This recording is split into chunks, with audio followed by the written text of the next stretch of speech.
Inside, you see a set of steering levers, a radio microphone. This is Precinct 50. Still no word, I'm afraid, sir. I know it must be 57. In the cabin,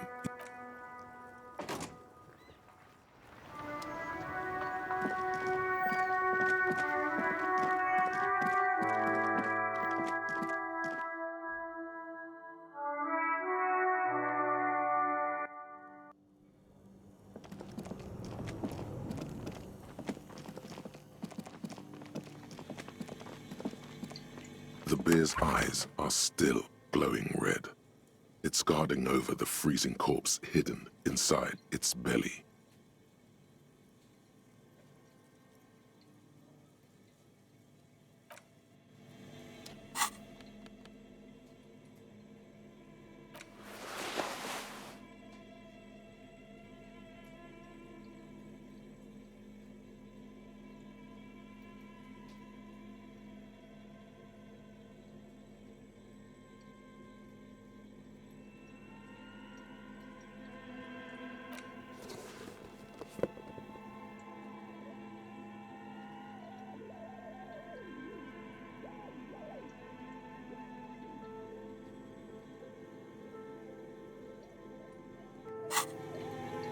The bear's eyes are still glowing red.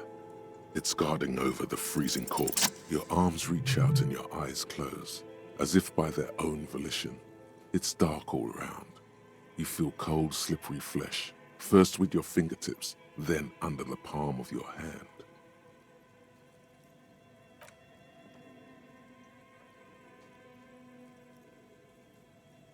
His face, his cheeks, his nose, his fat, swollen lips. Like a spider, your hand crawls over his features. Everything is silent.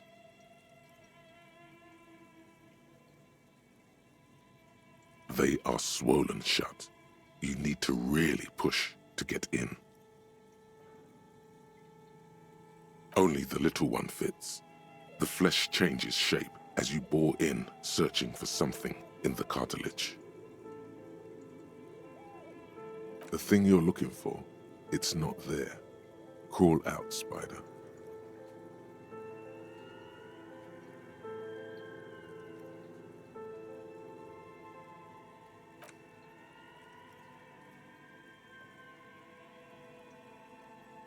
The oral cavity is cold and moist. A ball-like tongue attaches itself to the base of the mouth, lolling around like a scallop.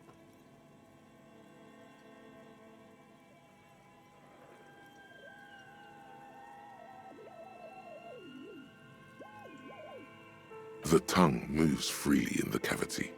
The mucus of the mouth is slippery, delicate to touch. From the soft meat, teeth are budding. Hard pearls of bone in the gums and in the back of the mouth. Can you feel it?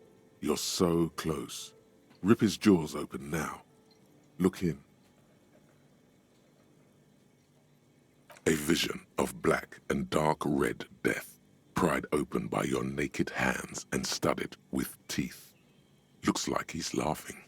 Death fumes rising from the throat, and there, in the back of his mouth, above the bell of the uvula, right in the soft palate, you see a hole, barely visible to the human eye. It is swollen shut, almost vanished. No larger than 0.4 centimeters in radius, the edges appear darkened. An abrasion collar. This is what we're after.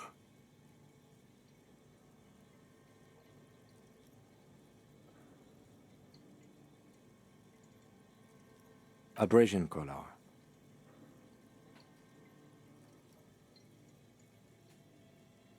A black trickle of liquid runs into his throat from the wound. Your index fits right in there. A tight tunnel of flesh opens up. Tissue damage. Wide enough for 2 fingers. As you push both in, you reach through his mouth, right into his brainstem.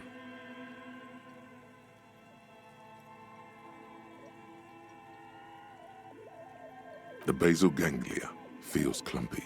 What entered here has torn apart his reptilian complex. This man will never sleep again, never wake. Your fingers slide into the remains of his limbic system. There is no resistance. It's gelatinous. The slug-like structures are damaged too. The tearing extends deep into both hemispheres.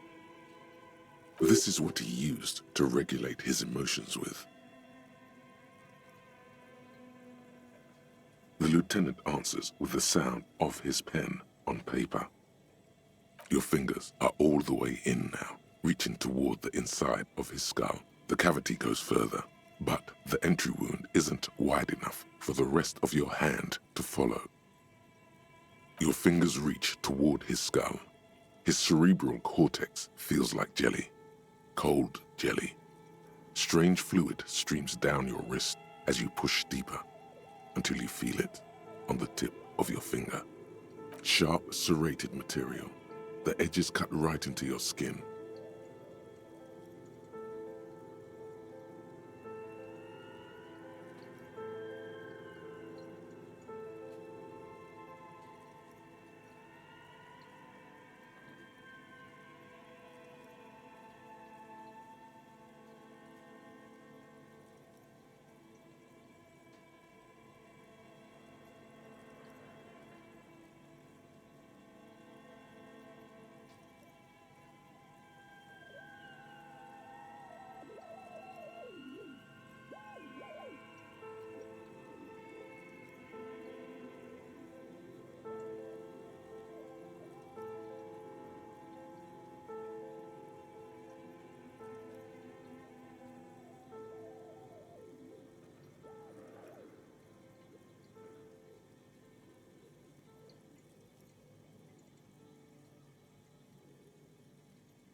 Can you get to it?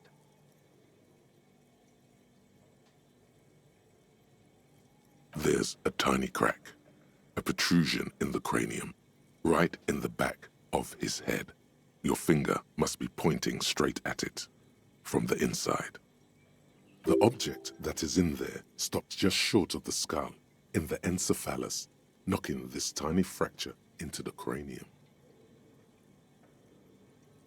This is the irregularity you felt before, the one that was too tiny to register consciously. We have the makings of a very small exit wound here.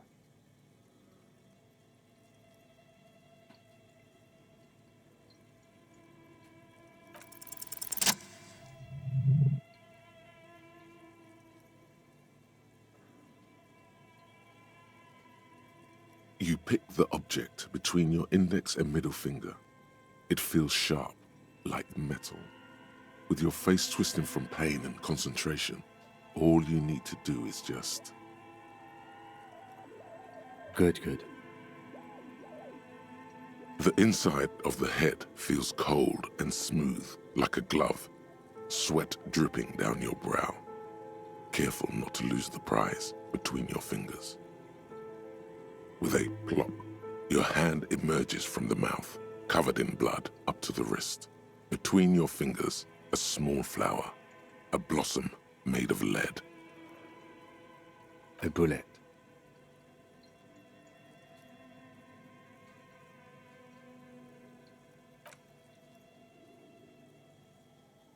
The bullet falls in the bag, leaving a smattering of blood on the plastic. He raises the bag under his eyes and says, A non-calibre. Rifle. Some kind of brittle alloy. Fractured on impact.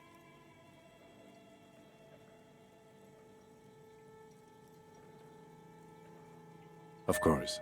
You've earned it. We need to add an item to the injury list. Injury number 4. Oval entry wound with an abrasion collar. Soft palate, back of mouth. High velocity. Temporary cavity in brain tissue. Small exit wound on the occiput. How does that sound?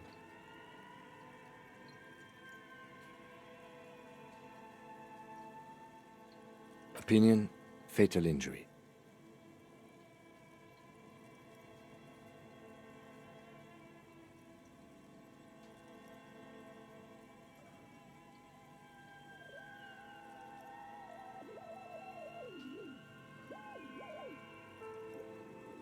And one last thing. We should amend injury number 3, ligament mark. New opinion? Non-fatal. Post-mortem. Treatment. He's proposing the bullet was the real cause of death, and the hanging an attempt to conceal this fact.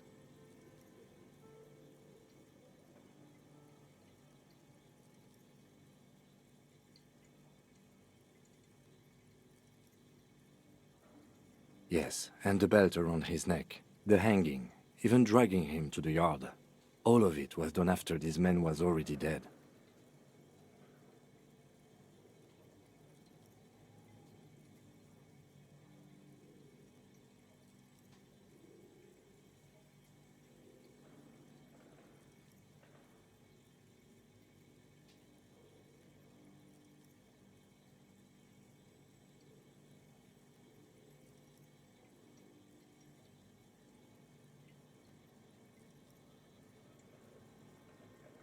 I have had my doubts since you showed me the tracks.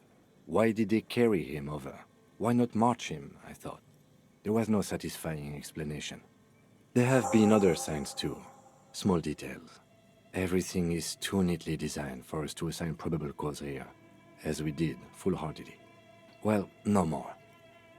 There is, of course, the very real possibility he was both shot and hanged.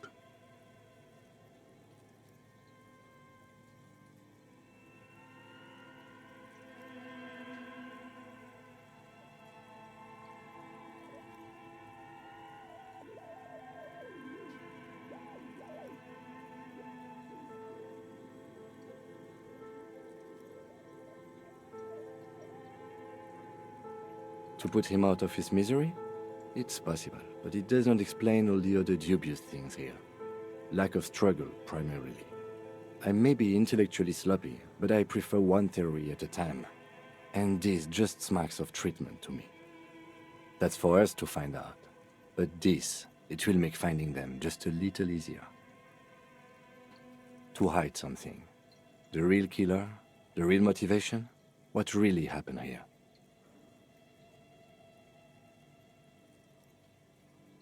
Yes, we should take a closer look at it. I am certain it has more to tell us. This little thing could reveal much about the weapon that shot it. Oh, you really do. I am glad to hear you say that. Your room in the Whirling in Rags should come with a bathroom. Be sure to make use of it in the evening. We bag the corpse and carry him to the holding pen of my kinema. I can transport him to processing myself, but I will be gone for the rest of the day.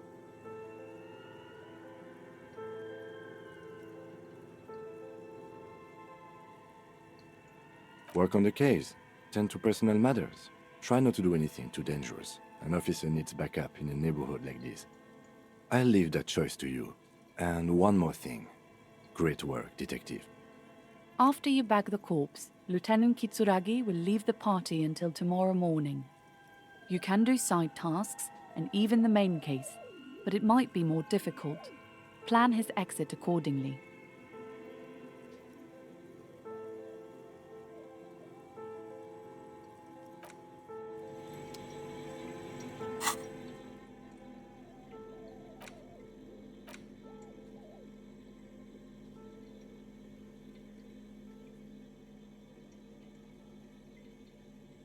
The bullet is safely sealed away in a plastic bag bearing the RCM stamp.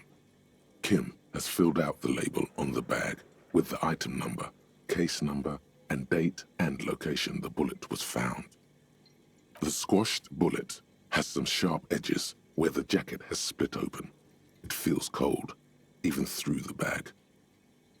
You wouldn't ordinarily have cause to handle jacketed bullets. The citizens' militia uses cast bullets only.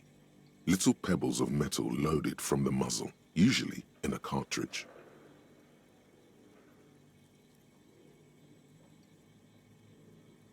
What? Well, if I was the bullet, which I'm not, I would say, find the weapon that shot me. If we find who owns it, we will have likely found who used it, possibly to kill our victim. In conclusion, the more we know about this bullet of yours, the better. The jacket of the bullet is made of a yellowish metal. It has blossomed out to reveal a dark grey core. The base of the bullet is close to 5 millimeters in diameter. The core is lead. The brass jacket probably didn't cover the entire bullet. Otherwise, the softer metal wouldn't have expanded quite like that. You can just about make out a few striations near the base of the bullet. Little hairlines, linear. It feels standard. It's quite destroyed. Some of the fragments are still lodged in the wound. What can you say about the bullet so far?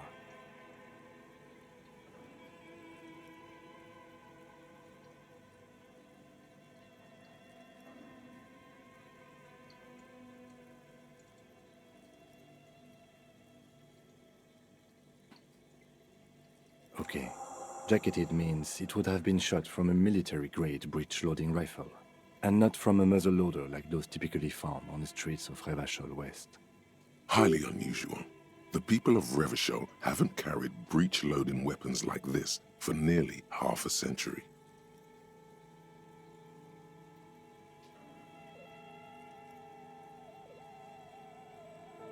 Even the RCM uses ordinary unjacketed conical bullets. This is strange.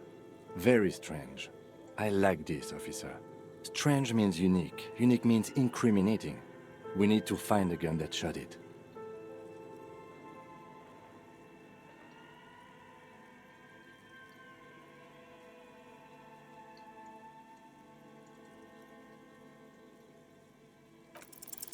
A rifle, revolutionary period. Your bullet looks to be an old 4.46 millimeter from the surplus left over from the turn of the century. Probably an antique or a retrofitted antique. The 4.46 caliber was widely used with the Belmargrave rifle, a Revacholian manufacturer. The BM dominated the battlefields of the Insulindian theater of the anti-centennial revolution 50 years ago. Incidentally, you have just such a rifle with you, the dusty old thing you found hidden in the basement below the commercial area. It's unusable, sadly. If it were, the bullet would probably fit the chamber. No, but Zeliger, a major firearm manufacturer, ended up with a surplus after the war, so there are still a lot of these old military rifles floating around, usually broken. The quality was appalling. Antiques enthusiasts, guerrilla fighters in distant countries, a few lucky jamrock bangers. You're looking for the same thing you found in that hidden weapons cache, only in working order. What are you thinking? Bullet?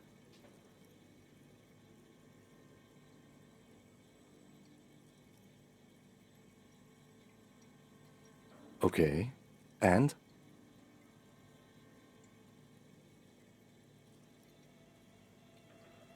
An antique. That makes sense. There can't be many breech-loading rifles floating around in Martinez, or anywhere in Ravachol, really. Sure, there's some arms trafficking, but the laws prohibiting the use of breech loaders we inherited from the monarchy have been effective, from what I've seen. Some new RCM recruits get impatient with their muzzle loaders once they've trained with military-grade weapons, but they realize it's worth it in the end.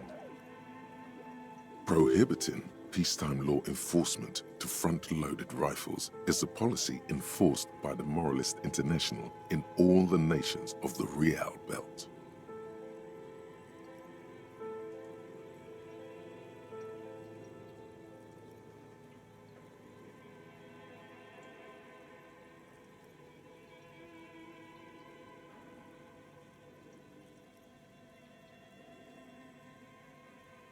Imagine if everyone, cops, citizens, had access to firearms that could shoot multiple rounds without pausing to reload. After the first shot, the second, third, and so on come much easier. But back to the investigation.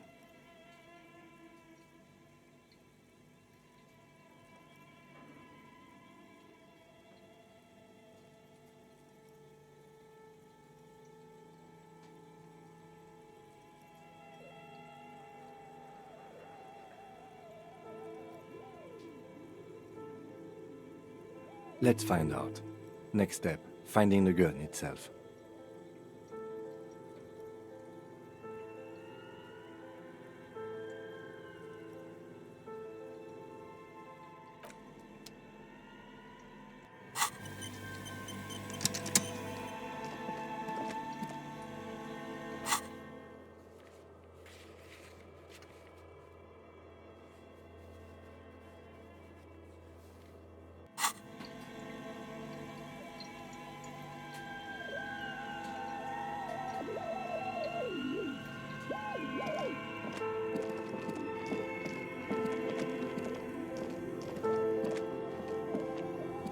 This orange machine is dead still. It has a hand...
This orange machine is dead still. It has a hand-cranked ice cream churner and an electric freezer. The ice around...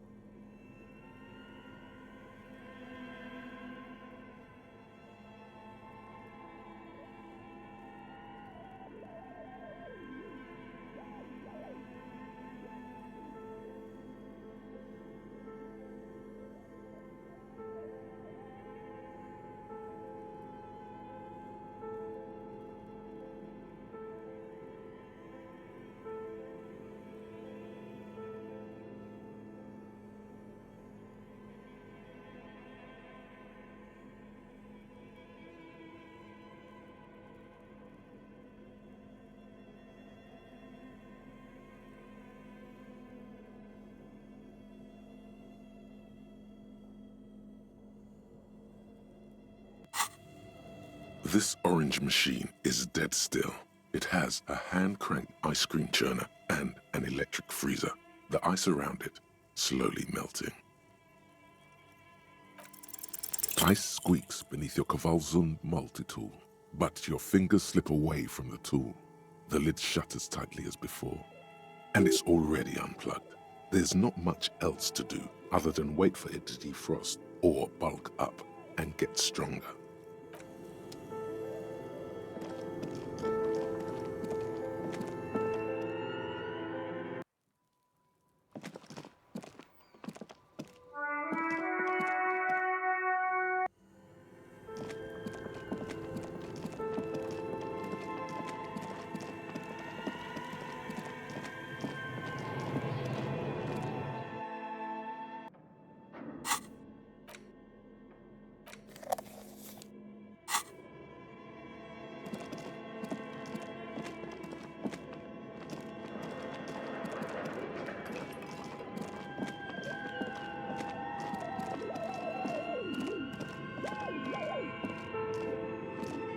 The barbell waits patiently on the floor, like a dog for its master.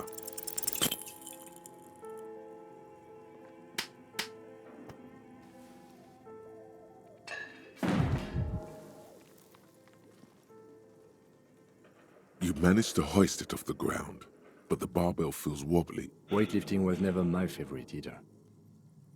At the station gym, I mean.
This trap's not too hard to spot, once you know what to look for. Keeping it hidden has not been a priority for the cryptozoologist. The reeds shake sadly in the coastal breeze. Snow specks the stalks. Most of it melts quickly. The reeds seem to be waiting for something. The wind picks up here, near the cape's end, surrounding the narrow strip of land from 3 cardinal directions. It's cold for this time of year. Nothing but locusts in this trap as well. Definitely no cryptozoological monstrosity. Empty as all of them. One more of these and we are done.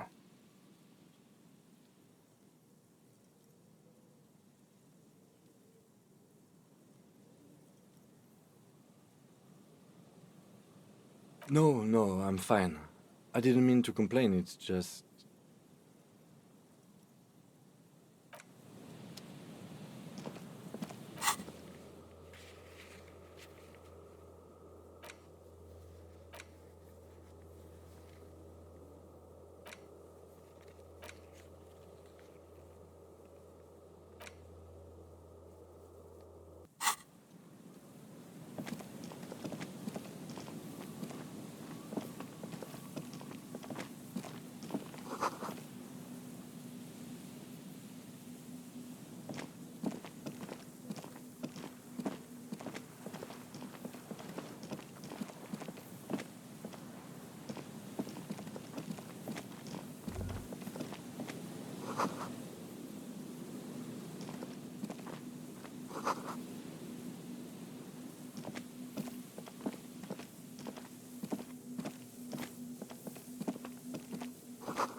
An old door, worn by elements, guards the depot.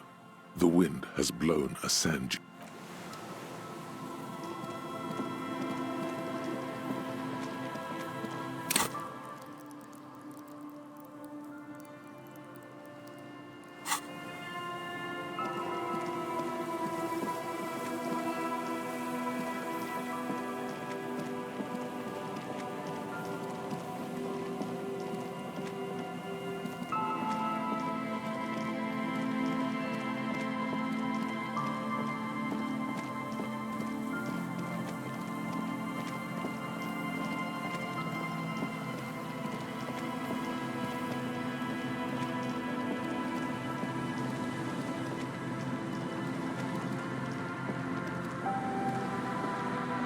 This is the last of the traps, the one Morel just set. Checking it over, he said, is just a technicality. The reeds by the abandoned campsite sway and tremble, while the snow falls all around. It's good the cryptozoologists left. This isn't a very cozy place to stay night after night. The later it gets, the colder. Remnants of the camp can still be seen in the sand. The fire that's gone out. You feel strange, somehow. The trap feels light and silent as you pick it up. Something is different here. No locust. No phasmid either, but still.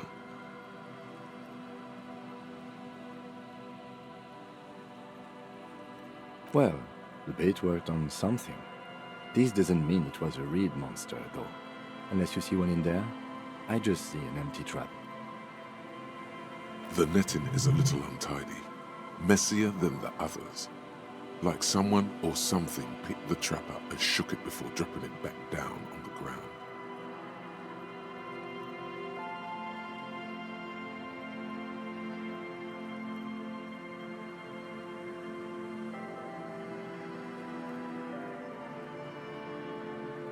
Perhaps our cryptozoologists have competition in the form of an actual entomologist, or someone else is sabotaging them.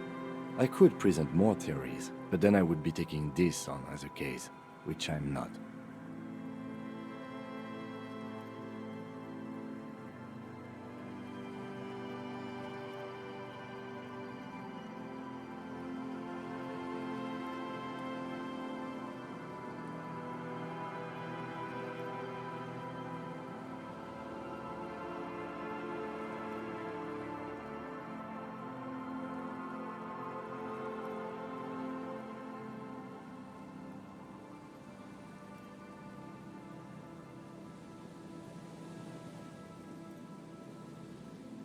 Okay, but after that we get back to our own assignments. There is no justification for this detour at this point of our investigation. We have a lot of work to do back in...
Yes, what is it?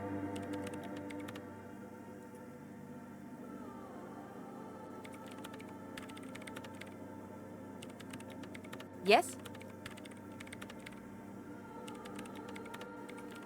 Thanks. Do I look like someone who has time for side projects at this moment? If you want her help, maybe you should help her first.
Oh, sweetie, I don't even know how to thank you for finding my husband and helping him out. I hope we haven't been too much trouble for you.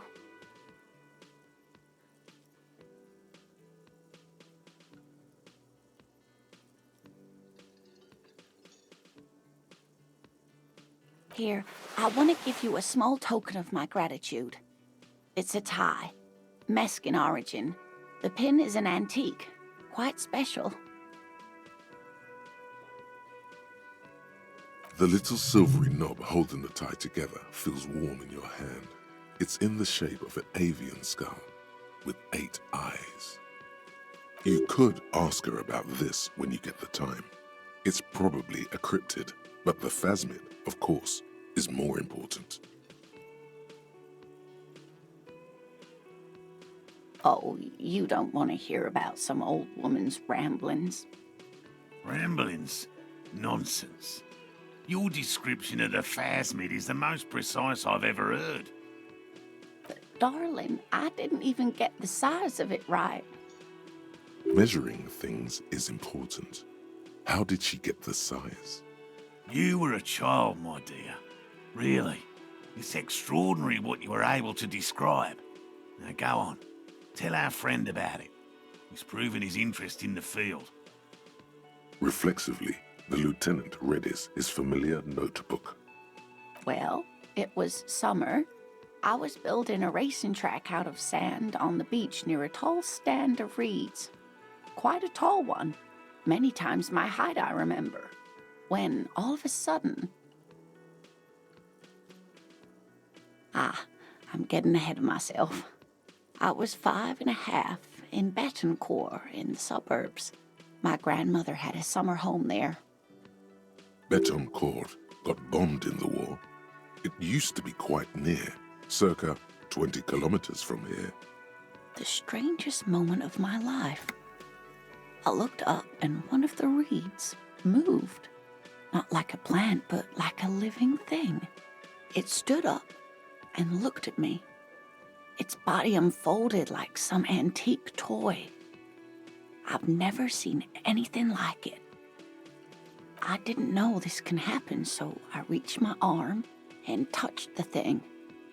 It felt just like a stalk of reed, but it moved, swaying, towering above me. After a while, 20 seconds, a minute maybe, it left, went into the reeds. I tried, but I was only a child. There was mud and high water. I couldn't see it anymore. I was just standing there knee-deep in mud, looking around me. I ran back home to my grandmother and asked her if reeds could walk, and told her they were looking at me. Of course, she just laughed at me, but I knew what I'd seen. For years, it was a story I told at parties when I wanted to impress boys, that sort of thing. Of course, most people just took it as a strange, amusing anecdote. So did I, honestly. But then I met Morel. We were on a date. Can you imagine? She tells me a story, and it's the most detailed report of the Insulindian phasmid I've ever heard. The sounds. She told me it hissed. It did, yes. Like reeds in a gust of wind. The way it moved, the colour, how some of its limbs were white, like marble. It matched perfectly with what I know from other accounts. It was amazing. If it weren't for Lena, I might have given up hope years ago. It's no exaggeration to say that she restored my faith in my profession. Our first, yes. The glance is tender, yes, but tempered by something else. A thought she can't express, even to him. Interesting. Not all of them.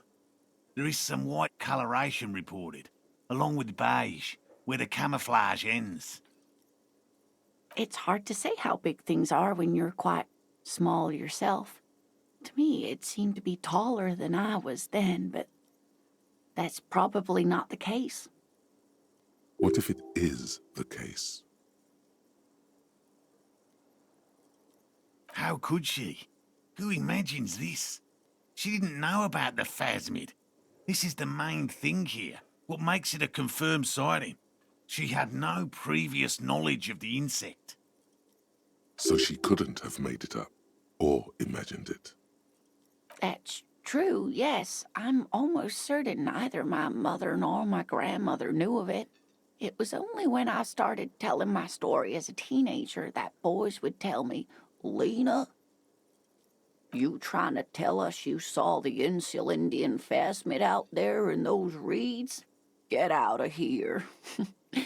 They just give me a cider and ruffle my hair and tell me to stop dreaming. But I saw it. I thought it was a wonderful story, ma'am. You're welcome, sweetie. I do appreciate the chance to relive it whenever I get one. It was just such an impossibly sunshiny day. So I couldn't possibly shower thanks on you as enthusiastically as my wife has, but I am grateful for your assistance, officer. He tries to play it cool, remain professorial, but inside, this man is itching for some news on those traps. Hell no. I had no idea. And I'm still cross with him, to be honest. It's not like him. He's got his quirks, but dishonesty, disloyalty are not one of them. Thanks.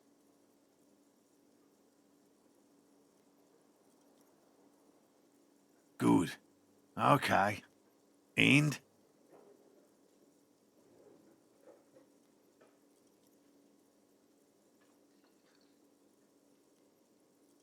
Completely empty? no locusts? No phasmid either? That's not ideal, but... I definitely left that one stocked. Right from the campsite? Just means the Insulindian phasmid is even more clever than we thought. She's engaging in a well-known self-deception called motivated reasoning. You should correct them. Of course, more clever.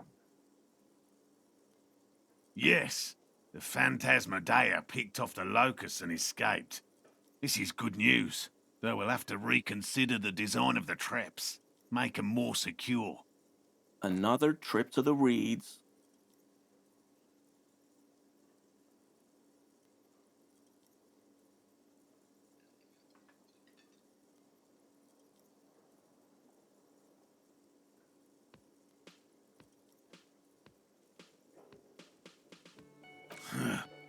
I appreciate your concern, officer, but please leave this to the experts. Unless you have an alternative hypothesis you'd like to venture. Actually, no. Excuse me for getting emotional. This is a big deal for us. You've helped us twice now, and brought some great news too. My gratitude, and the gratitude of the Société Cryptozoologique de Ravachol, is yours. Some kind of foul play might be afoot. Theft? Thank you, it's an honor. We should probably return to our main investigation here. This has been refreshing, but... Damn it, Lieutenant. Have you no intellectual curiosity?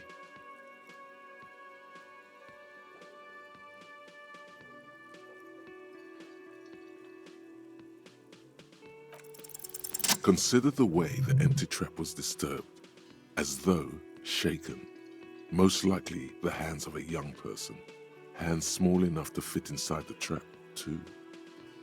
You should ask the red-headed boy, Kuno. A little hooligan. But what would a child want with bags? Oh, my dear Morel, you've been an old man for too long. Kids love to torment insects almost as much as they love to torment old folks. Delinquents, my favorite. Oh, you've been such a dear to us. Please let us know whatever you turn up. I have a feeling we're getting so close. Well, I see you've got all the help you need. I'll see you tonight at my place. Let's play suzerainty, but no more field trips for me. After this is your last chance to talk to Gary. Really, Gary? We're getting somewhere here. I'd love to play suzerainty, but... Lena, I'm sorry, but you're not getting anywhere. It was some kids. I know the little mutants around here. Leave anything out in the open and they'll steal it, even if it's bugs. Morel, it's been fun, really, but I need a bath and I have deliveries to handle. When this tea is done, I gotta run. No need to apologize, Geary. You'd be more than helpful. We'll have to take a rain check on that game of suzerainty today, though. We're gonna follow this through.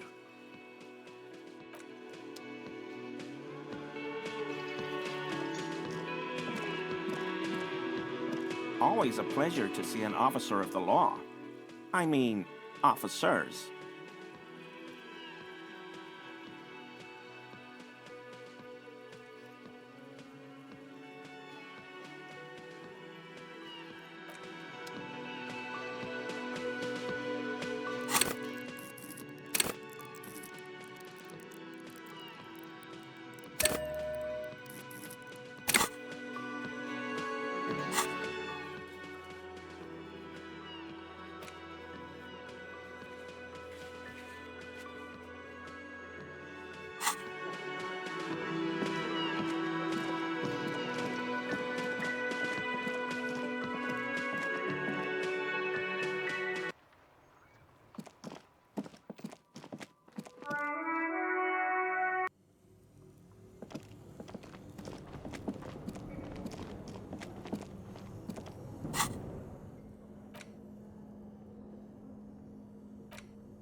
This orange machine is dead still. It has a hand-cranked ice cream churner and an electric freezer. The ice around it slowly melting.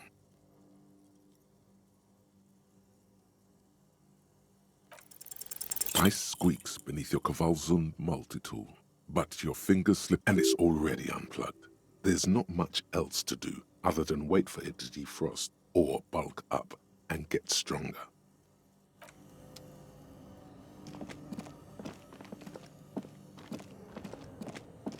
This orange machine is dead still. It has a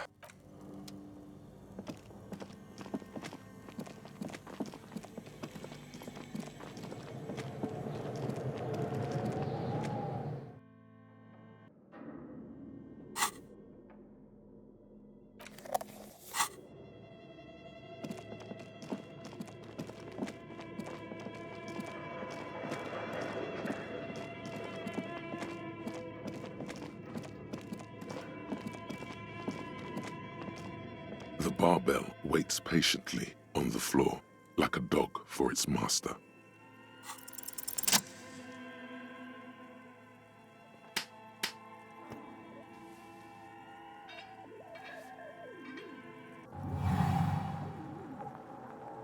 Conjuring up an inhuman amount of strength, you raise the barbell up in the air. Your biceps tremble, but you're a savage. This is a children's game.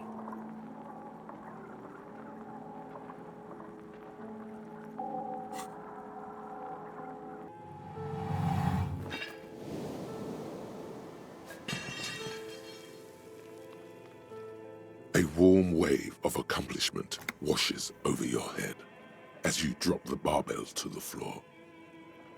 For Good technique.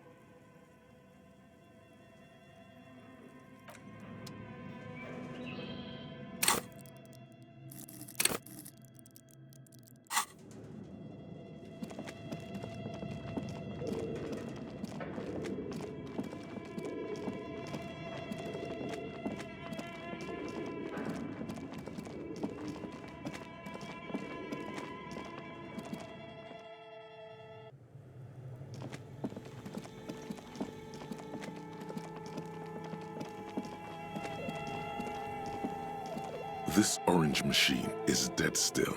It has a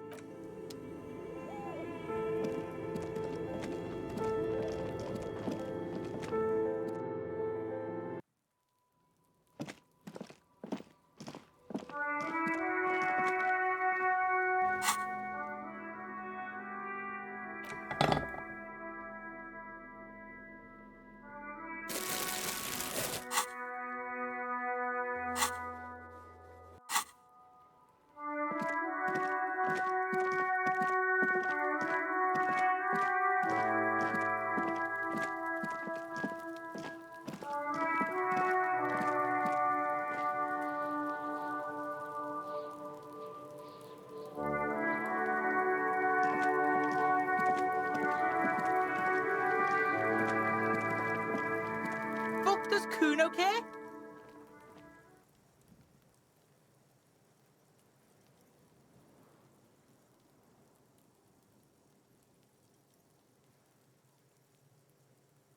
Here, pig. We're fun now. Performance buddies. Kuno could already see you soaring through the air like a fucking eagle. Pig's in Kuno's debt now. Money debt. money debt doesn't mean anything. He's just saying words. You're not in his debt. No, Kuno doesn't give a fuck about bugs. So he knows locusts are bugs. Oh my god, I told you that shit is lame! Shut up, see. Now they're gonna take you to lame prison!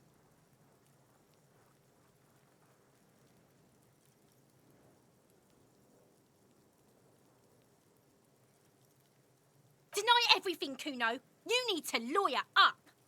Kuno's not gonna say anything without his lawyer present. Lame. That rings some bells. Could this be connected to Night City?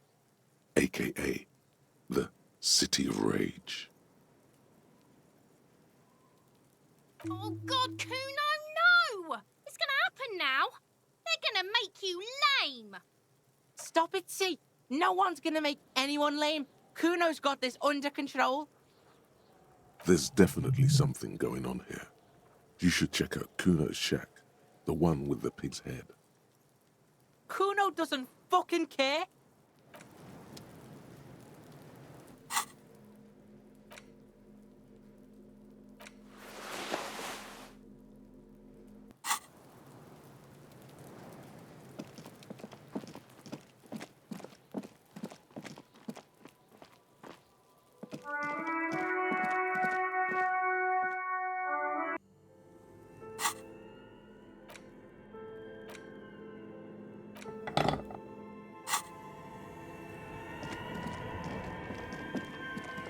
This orange machine is dead still. It has a hand-cranked ice cream churner and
door is closed again.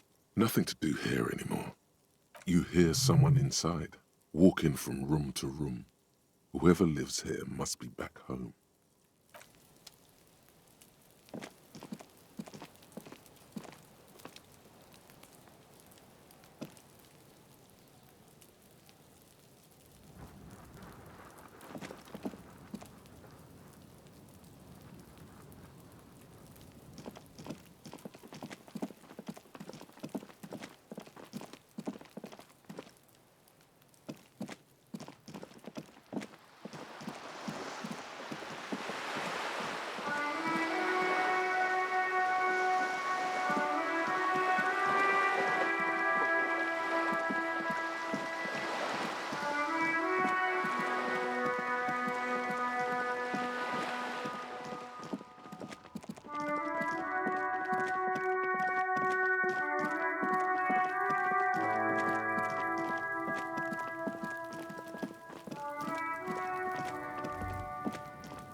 All around you, the hisses and chirps of locusts fill the musky air. The earthen floor of the shack has been shaped into mounds of mud, dotted with little holes for windows.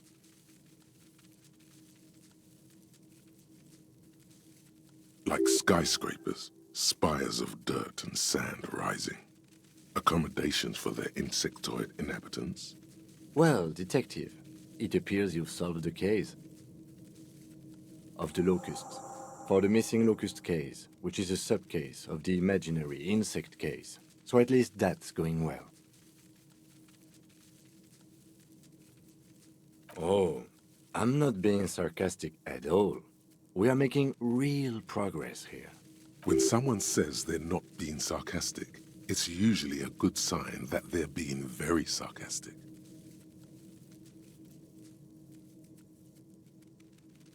If anything, the presence of the locust points to the opposite. The phasmid did not take the bait from the traps. It was Kuno. The phasmid doesn't exist. But what do I know? Use your powers of deduction. You knew the magic bug was nowhere near here.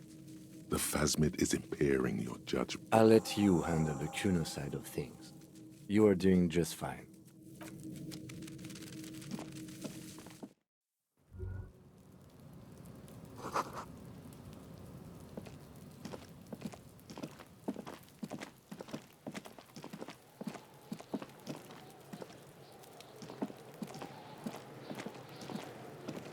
Fuck does Kuno care?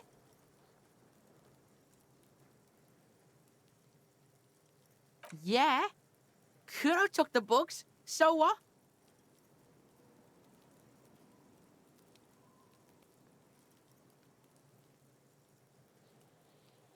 It's not Bugtown.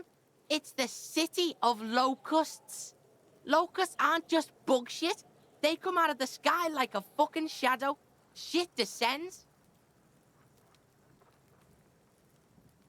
Stop! Locusts coming down like a shadow. This must be the night city he mentioned when you asked him where he's been. Yeah, Locust City. City of rage. City of lights. There's a tug of war over the name of his fantastical city. It's almost too big for his imagination.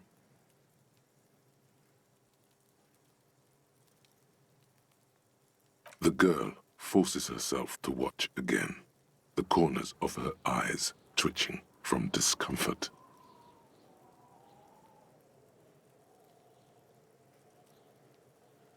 Kuno, the pig wants to help you. Oh, that's how lame it is. Please just don't say you're... An artist. Maybe I am an artist. You hear that, everyone? I'm a fucking artist now. Did he just say I? Kuno usually calls Kuno, Kuno.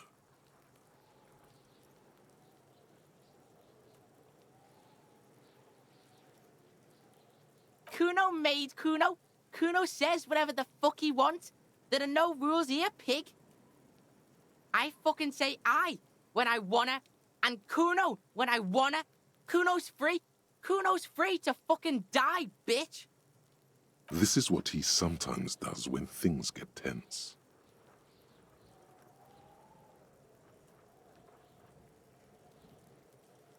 Oh my god, Kuno! He's gonna make you totally lame in, like, 3 seconds. Don't let him, Kuno. Yo, fuck you, see? Kuno can be what Kuno wants to be. Kuno's his own man. Kuno's free. Kuno made himself into Kuno. Kuno can make himself into anything. Kuno can make himself into a pig if he wants. Kuno can make himself into a... Kuno doesn't give a shit. Don't make yourself into a pig, Kuno. You'll have to take me away. In it, you hear snow melting, dripping from the eaves. Someone closing a window.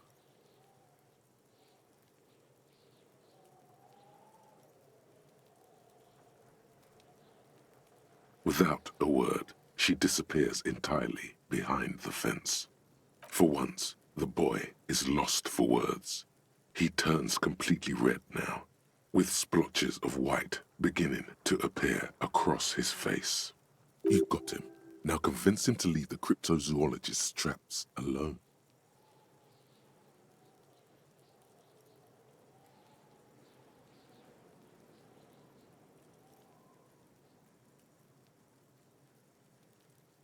I don't give a shit. I don't need the locusts anyway. Shit is all lame now. She was right.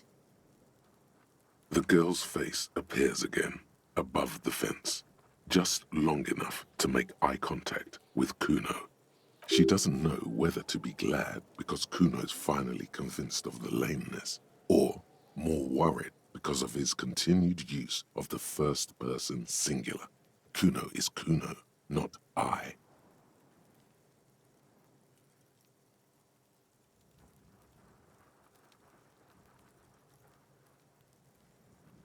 It don't mean anything. It's shit. Kuno just likes to focus. Kuno likes to concentrate on shit. Build shit when he's zipping hard. Fuck. Pig, you really shouldn't have fucked with Kuno City. Now it's all fucking lame.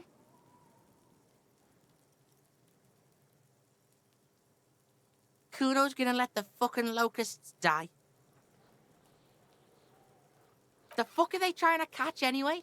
With the traps?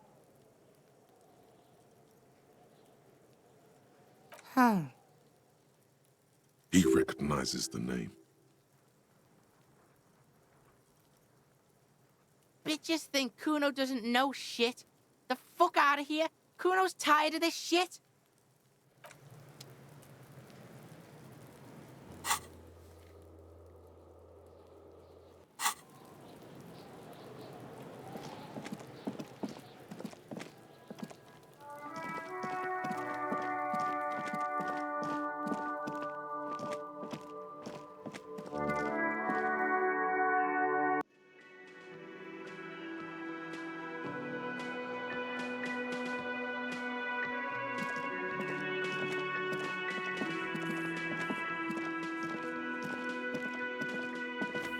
Hello, officer. I think I almost have it. A new trap design, that is. I know you're skeptical, but I have a good feeling about this. So it was just a child. Thank you for telling us, sweetie. This is good news, right? It means we can try again. She acts chipper, but something's changed in her tone. A hidden worry. Something is secretly gnawing at her confidence. It's not this Kuno kid, or the missing locusts. It's... Yeah, you're right. We just need to restock the empty trap. Then we'll need to inspect the traps one more time. And then maybe we... He has a 38-degree fever. His resilience has given way. Darling, I told you to take it easy. You're getting sick. Maybe it's time to go home. You're right, you're right. We can come back next season, when it's warmer. That's just something people tell themselves when they fail.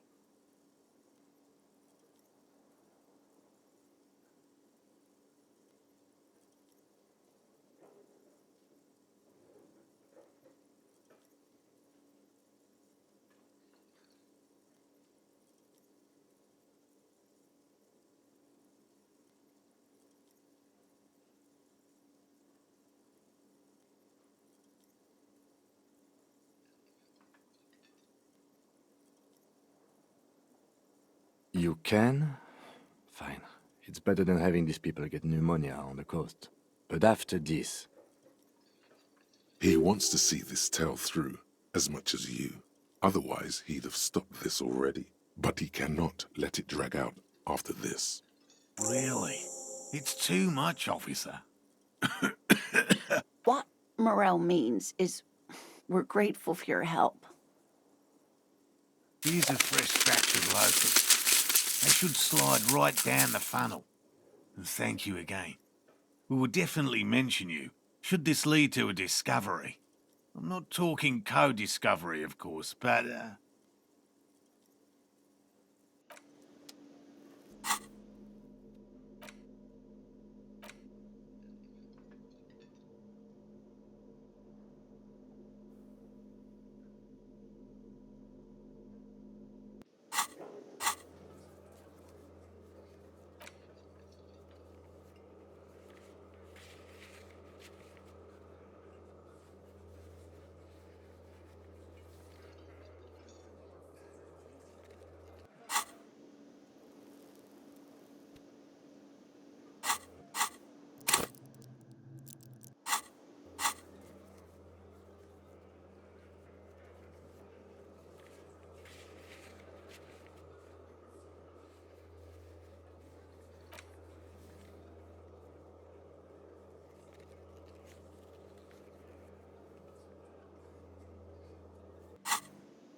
Make way for the master poet.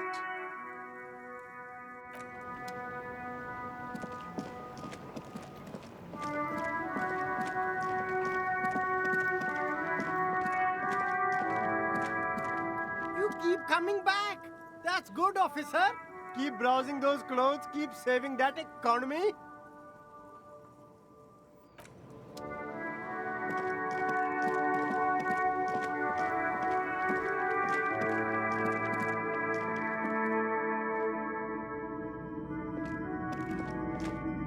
Hello, hello. Let me know if I can help you with anything.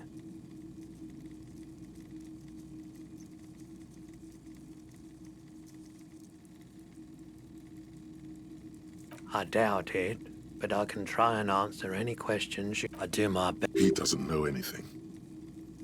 The pawnbroker's gaze is already fixed on the dancing colors. Sure thing. Maybe. Shady looking guys came in here yesterday, looking like they'd just taken off their Wild Pines overalls. They asked if I have a police weapon to sell. I told them I already sold it. They went their way. It was a trip, but you know, all sorts of people come here, asking for all sorts of things. Wait, then it might be true. Everard's claims. Maybe Claire really is tracking down your gun. People as oleaginous as Everard seem like they're lying, even when they're really being truthful.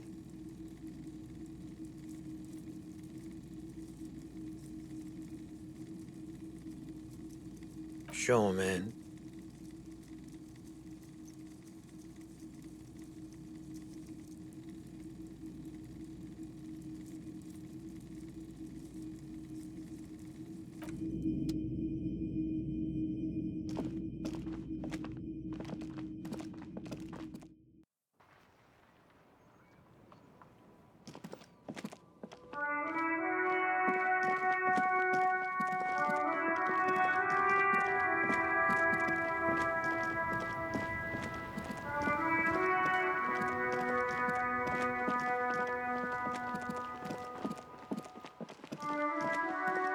Hello again, sir.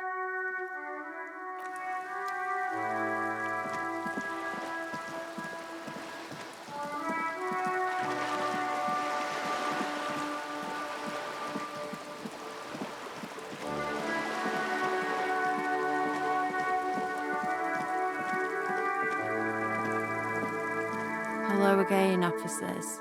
Have you come to admire my mural? What do I care about some fucking tin eggshells?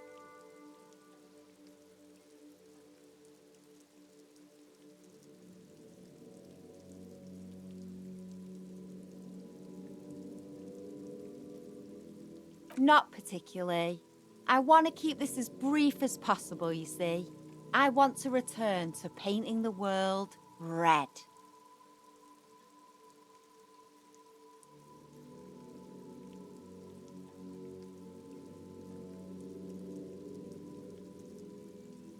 I think you didn't hear me. Why would I care? Oh, all right, Piggy. I'll give you this one. I saw a little girl in the fishing village running around with military-grade handwear. Looked cute as hell.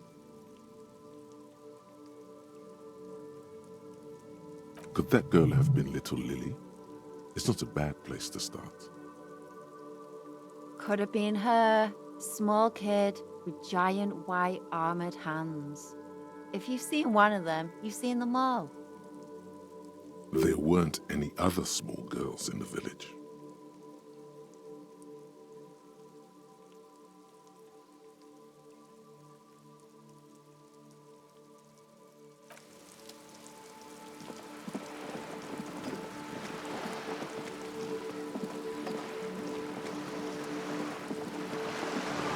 You're back. Good. What can I help you with?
Is that the phasmid?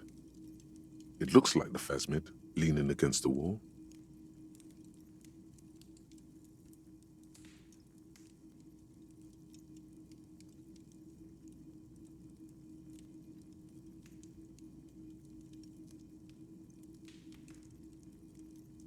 It's not the phasmid. It's not even organic. It's a fire iron. How disappointing.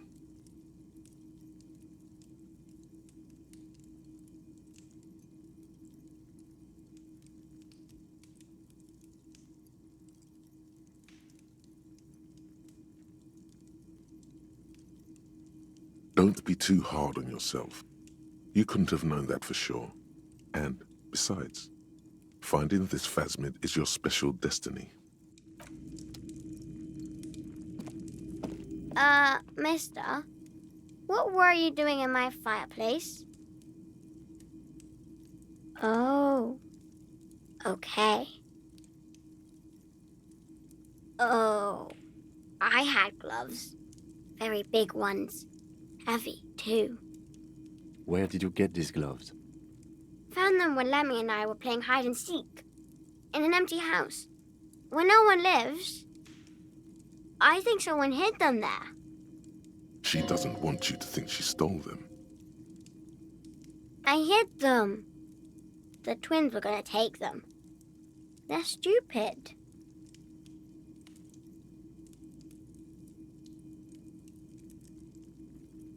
We are going to need those gloves. It's for important police business. Oh. They're in my sandcastle. Behind our house. Under the sand. You can break the castle. It's not very good. Bye!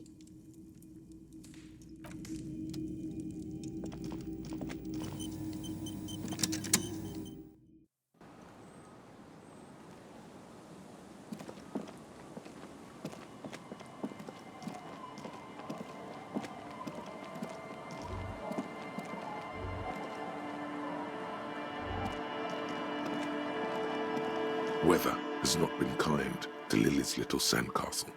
The once mighty towers are quickly eroding away. You can see something shining back to you from what must have been a vast underground catacomb network.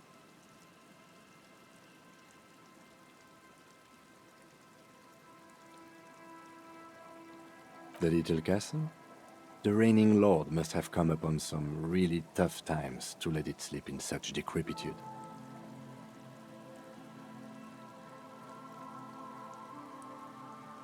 The walls and floors give way to the giant's greed, collapse and present you with a pair of ceramic gauntlets. Congratulations. That's the gauntlets down then. We're doing good on the armor collection front.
Don't call.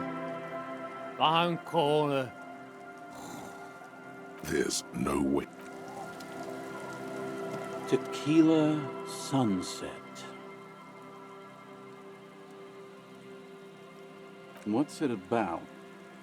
I'll let my hand address the situation. Maybe you've heard. I used to be a very successful businessman. I've signed more than a few lease forms or whatever the fuck they were. Anyone's got a pen? The pro's gonna do it.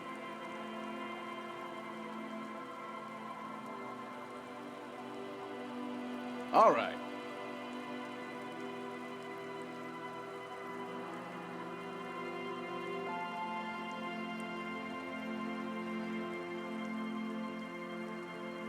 Hey, Abs. Hey, Abs. Abs. The man mumbles incoherently. Hey. Goddamn Abigail is here. Wake up. Wake up.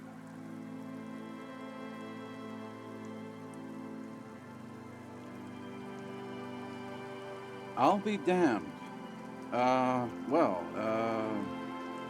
That's what we have Rosemary for. You can help, right? Sure, I can fucking help. You need a signature.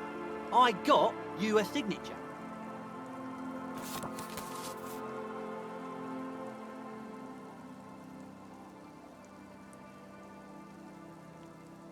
Not exactly an expert forgery. Don't call Abigail. Would have signed something more like, don't call Abigail.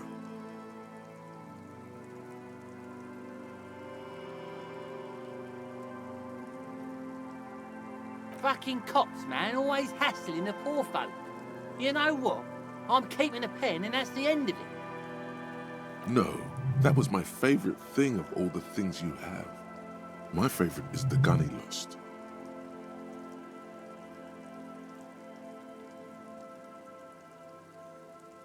Hey, guys. We're heroes. About fucking time, man. I've done my duty. The incapacitated drunk lay there snoring like an ancient, rusting tractor. Thank you for your services, gentlemen. Should we go and mail these? I think I saw a mailbox on the plaza. Okay, what's on your mind? Wonderful.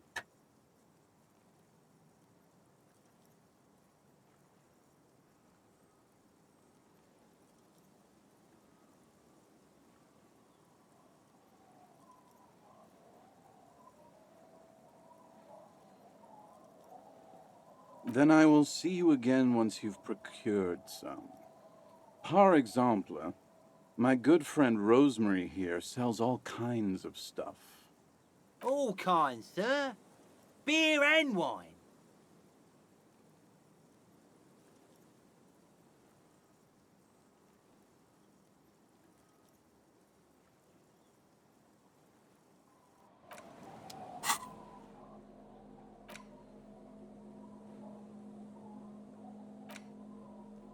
You take the legal documents out. The legend! He's back. And firstly, I got smokes and piss and a little speed to spice things up. Bottoms up, Captain. Tequila sunset. Of course. Drink first, story later.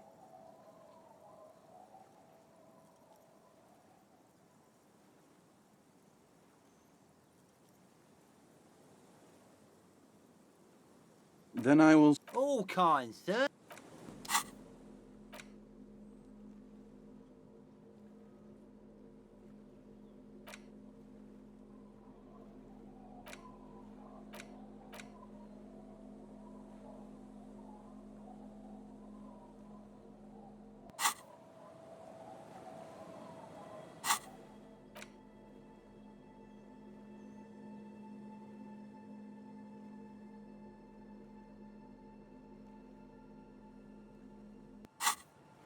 Tequila sun... Of course. Drink first, story later. Not much, but it will do. Hey, Spiral Boy, you gonna share that?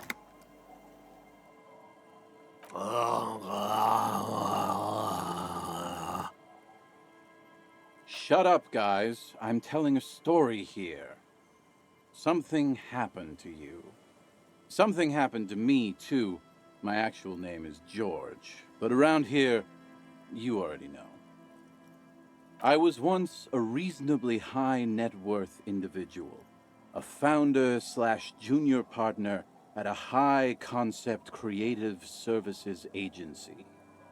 When my story begins, I had just landed a major contract with an insurance firm. I used the profits from my agency to finance what I called a cultural incubator. Abstract value generation, value per person, high concept stuff. I developed the paradigm, worked within the paradigm, but the burden of leadership weighed heavily on me. So I went jogging every so often to keep myself sane. 22 full-time employees, an all-star team, a potentially historical set of individuals. Worrying about them often kept me up well into the morning hours. It did. With my trusty Sansarique tracksuit, I felt like I could conquer the world. But now dreams are worn thin, much like my tracksuit. One day I left on my evening run. As you may know, it's impossible to clear your head when you're distracted by the sound of keys jangling in your pockets. His eyes are clouded, his dilated blood vessels encircling his irises like stinging brambles. His eyes are your eyes. So I removed the key ring and put the keys for the front gate and the apartment into different pockets to stop the jangling, you see. At least, that was the plan. I was halfway done with my usual lap when it started to rain. The reality situation became very wet, very quickly. It was a day not unlike this one here. I made my way back home and discovered that I didn't have the key to the front gate. I'd mixed it up with the key to the letterbox, which was useless. Naturally, the situation required me to climb over the gate, which I did. There was no climbing down because I slipped and landed on my ass.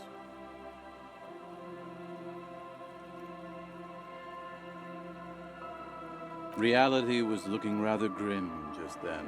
Me lying on my ass in a mud pit in the middle of a heavy shower. But when life knocked me down, I always got up. So I made my way across the yard. Standing in front of my apartment door, fumbling with my pockets, I realized that I'd also forgotten my apartment key. I rang my neighbors' buzzers. It was late, and most of them didn't even answer. Those who did assumed I was trying to sell them something and hung up before I could even explain the situation. People are naturally wary of ad men, you see.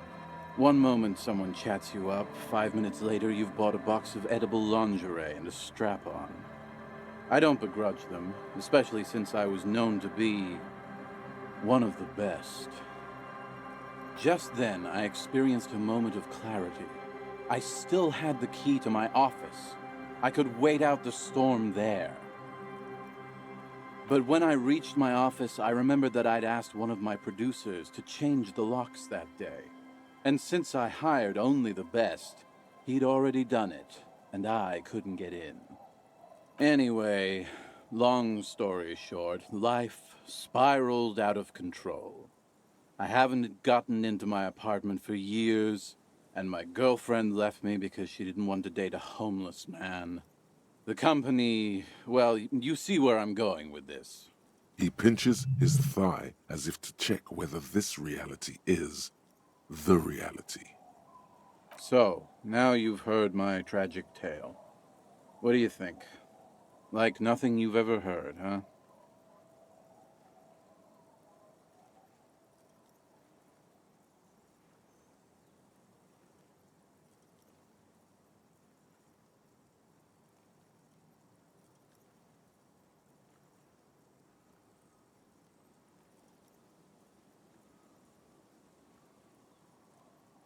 Tequila, I've thought about this series of events for a long time.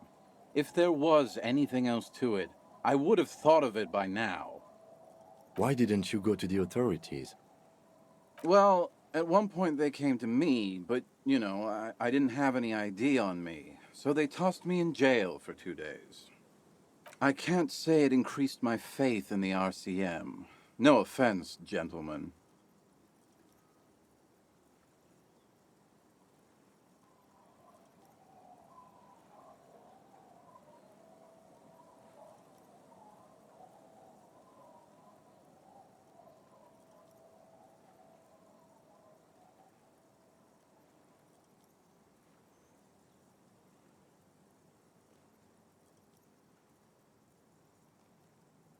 Yeah, maybe I've exaggerated certain parts over the years. When you tell a story too often, it begins to take on a life of its own.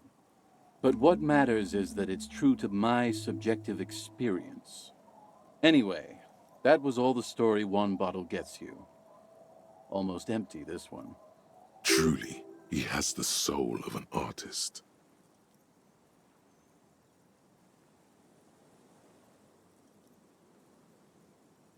Good fucking question, Tequila. If I knew the answer, you think I'd be hanging out on a beach in this formerly premium but now extremely dirty two-piece Lycra tracksuit? I used to own my reality situation. My business buddies and I had our own creative services agency. I had a nice apartment, an even nicer piece of ass. But somehow it all got away from me. Now I can't hang on to anything. Just last week I stole this nice new jacket, but then I lost it too. The only things I haven't lost are these two drunks. A lost jacket? Sounds like a mystery you could look into. My agency, man. The Boom Boom Room. Our concept was combining high art with the lowest forms of marketing. The color red, breasts, and oil painting. I convinced my partners to reinvest some of our profits in an even more high-concept cultural incubator called Thin Air. The artists were happy, the clients were happy. I was financing a group of poets in East Revachol who were developing a new universal poetic language. But then it all went to shit. If it sounds like it makes no sense, that's because it doesn't.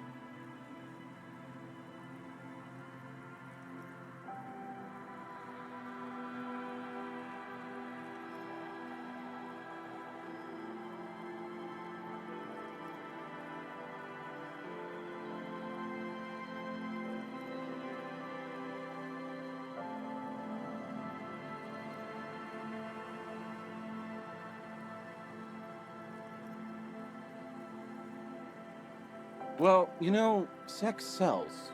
That's the first rule of advertising.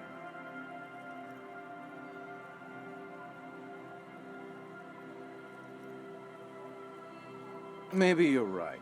Who knows? Maybe we were behind the curve? We were fucking rich, though, that much I know. What? You've never seen 100% Lycra before? Go on, feel that primo material. Pretty nice, huh? This might be one of the last of its kind. Should probably be in a museum, honestly. Good God, it's nearly impossible to describe how dirty this texture is.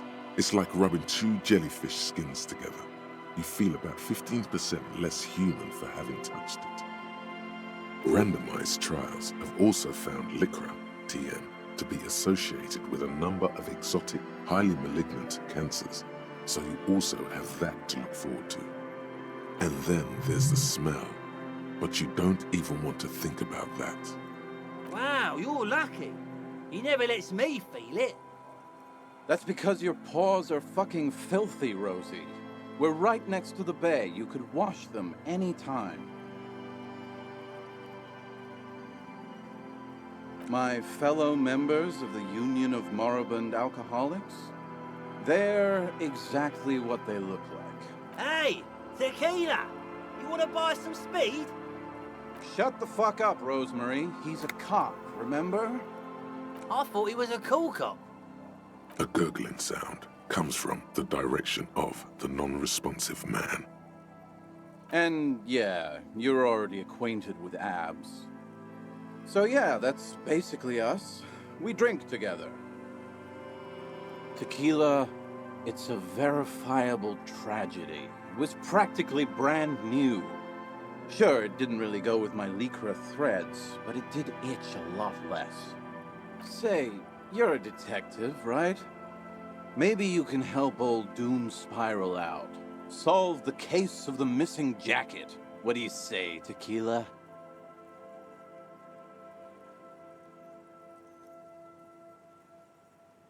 Holy shit! Tequila, how did you... Never mind, I don't care. Just let me see the jacket.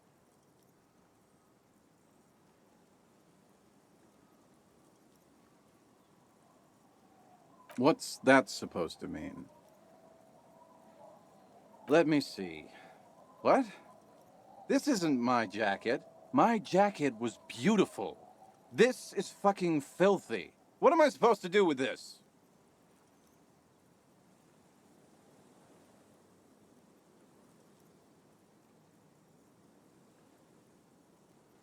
I'm not taking a disgusting pile of hobo rags. I may be in an irrecoverably decaying orbit, but I've still got standards. Either bring it back the way it was before, or find a dumpster to burn it in. You know, despite the guano, it looks like the jacket itself is stain-resistant. It may just need a good scrubbing.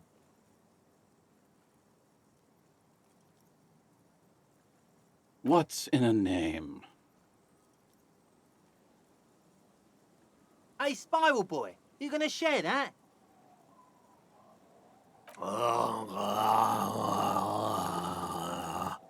Shut up, guys. I'm telling a story here.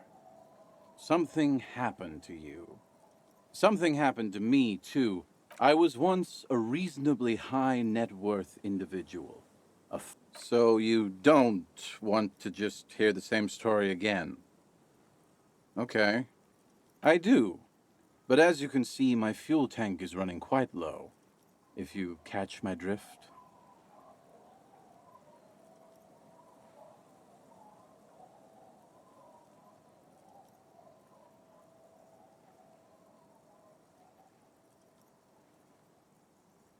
Cottonmouth is keeping my tongue imprisoned.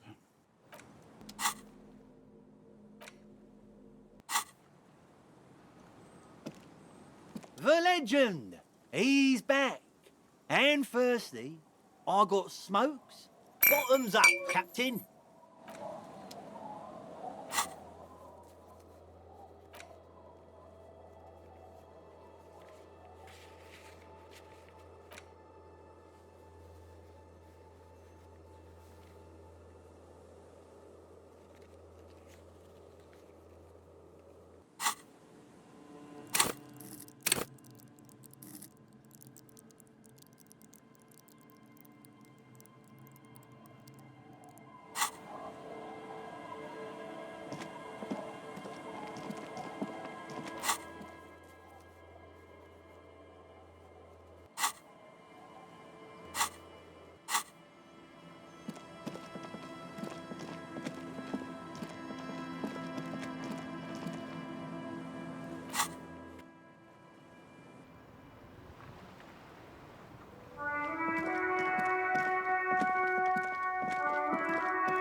The dented yellow mailbox greets you with its graffito, bullet holes, and an RCM sticker. Yes, for sending mail. You drop the white envelope in the darkness. It lands with a soft thud on what sounds like a couple of letters. About a week's worth of mail as collected in there. They'll empty this very soon. Probably did the right thing. You can't trust that slut Everard. You know he's going to play you somehow. All right, let's go back to Everard. If we don't mention anything to him, he won't know before it's too late.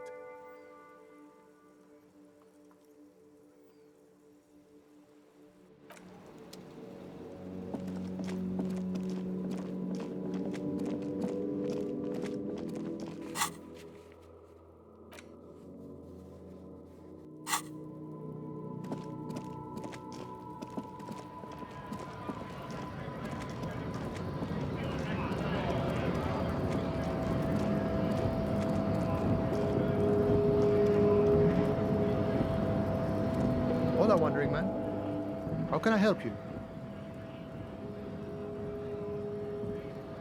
Yeah, the janitor who gave me the key to his apartment said the guy's a bit of an asshole.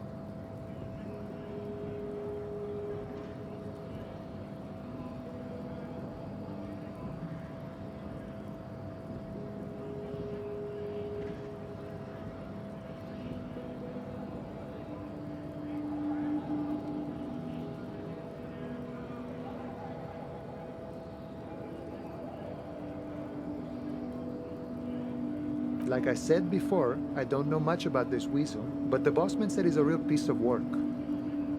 Thanks for helping out, friend.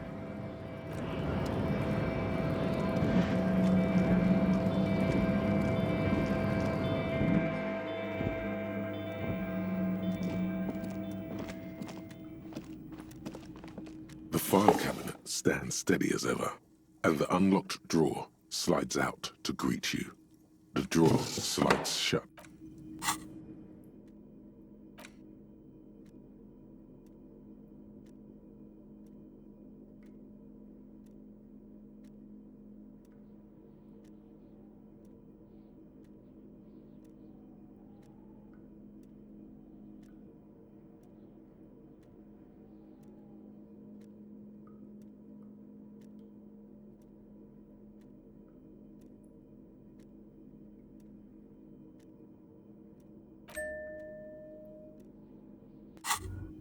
The white ceramic cuirass hugs your torso, shielding your vitals without adding much bulk to your form. Your movements cause tiny little clicks, like dice rolling somewhere far away, as the plates reorient to your motions.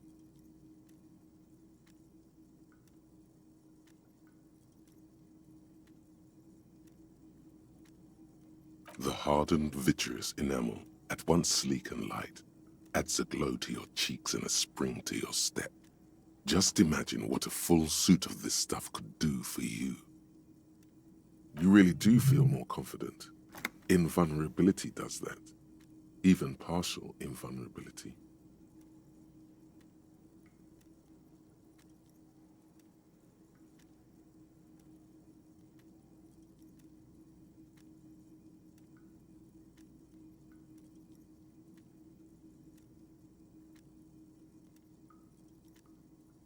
It may be a while before you have all the pieces. In the meantime, you should analyze the armor. Remember, this is a highly specialized kinetic redistributor meant to stop bullets. Wear it. Observe its properties. See if there's a weakness in the design. For the day you have to fight someone covered in the same material.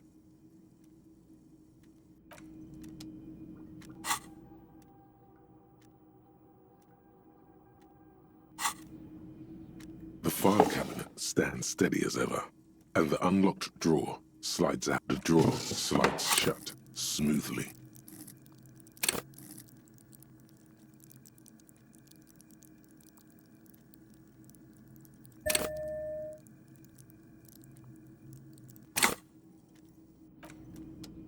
The file cabinet stands steady as ever, and the unlocked drawer slides out to greet you. Whatever's hidden here is hidden well. Concentration isn't enough. Only a trained accountant with a background in logistics would be able to really make sense of it. However, there is a little handwritten note stuck on the side of the drawer. It appears to be a to-do list written in large, uneven capital letters. Remember, Leo, Everard's shoes, special whirling borscht, water Everard's plants, sweep office floor, more banners. All items on the list have been crossed out and the note itself is crumpled. One of his aides must have left it. Nothing incriminating here. The special borscht seems a bit odd in the list.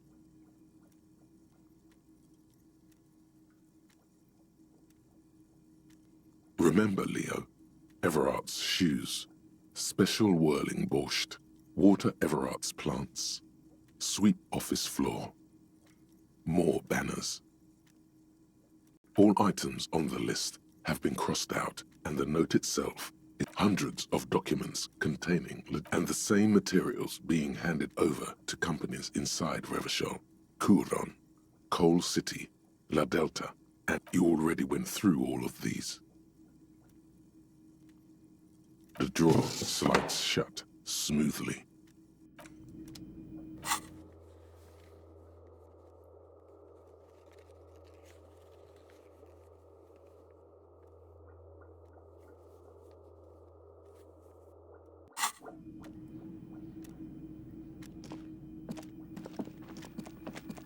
The payphone hangs mutely on the wall. There isn't much more to do here.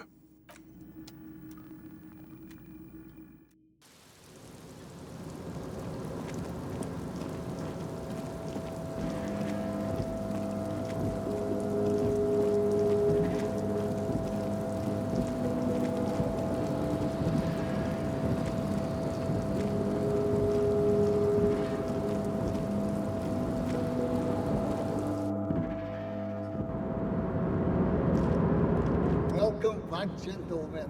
What can I do for you? The pleasure was mine.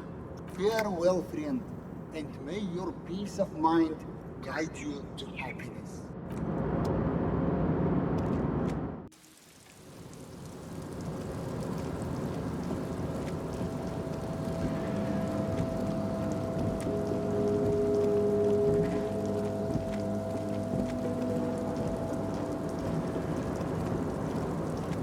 Oh, hey, mister. I'm not gonna bother you with a long greeting, just like we talked about before. I know you're probably a busy man being an important police officer and all, and personally, I think the more people keeping the peace, the better. Oh, yes. I leave all kinds of notes for myself. That old head of mine ain't so good at keeping things in no more. I almost forgot about the borscht. Oh, yes. I've been taking special whirling borscht to the men every day since the strike started. It's very good. Makes a man feel so warm and happy.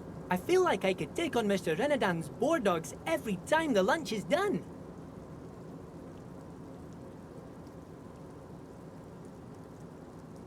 Yes. I'm taking it to them.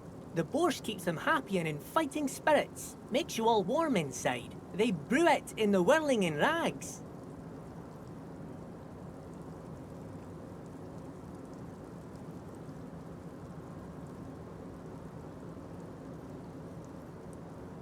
Oh, the whirling's cook.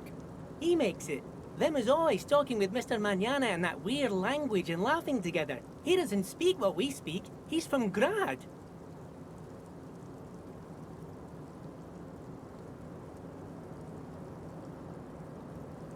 Oh, sure, mister. Sure.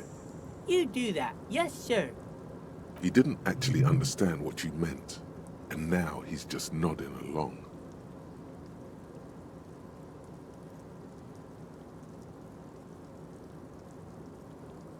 Oh, that one. That should be empty as far as I know. Lots of containers here have Told you.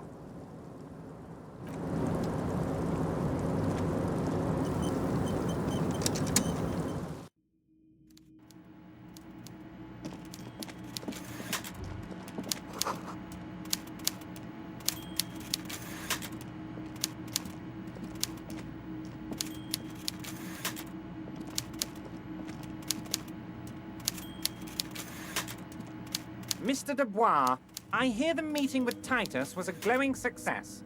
That's such a relief. Titus can be a handful sometimes. Now, what can Everard Clare do for you today?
Mr. Dubois, a pleasure as always.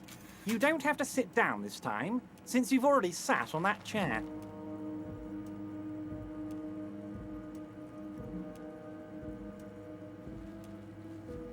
I don't know what that means, Harry. Shady brew? There are so many moving parts in my operation, I can't keep track of them all. You know what? Don't even tell me. Whatever it is, do it. Surprise me. Just one thing. If you can, make it even shadier. He sincerely has no idea what you were talking about. And he doesn't care either.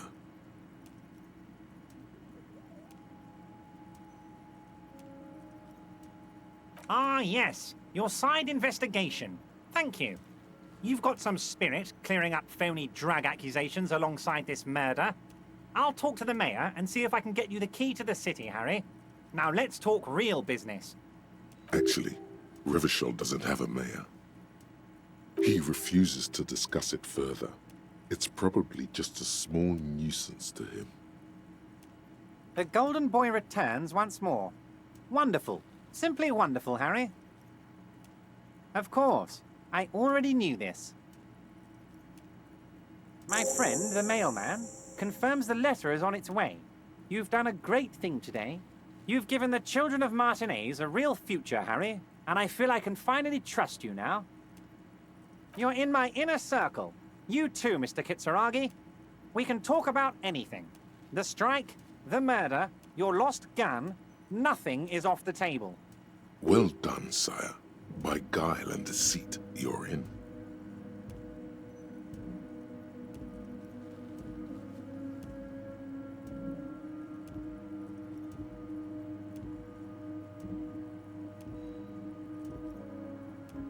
Harry, by now you should know I would never do anything tricky like that. However, if the construction noise and limited street access makes some people consider moving, well, let's just say there'll be freshly renovated buildings near the roundabout where those poor people can finally enjoy a significant uptick in quality of life. I'm talking real affordable workers' palaces. He proudly spreads his hands to demonstrate the size of the palaces. They're very large. So the village is doomed. You were there, you saw the place, a wasteland, there's nothing left. But mark my words, officers, we are going to reset it. Reset! I have big plans for Martinez, and they do not include humans living in those pig sheds on the coast. That land will be used for municipal buildings and commerce. Harry, imagine a youth centre supermarket church complex, employing hundreds, no, thousands of people. The coast will be lit up with enterprise and life. All those ruins out there turned into low-income housing. Harry, enough is enough. We're taking this district back. The war was 50 years ago, for God's sake. It's time to move on.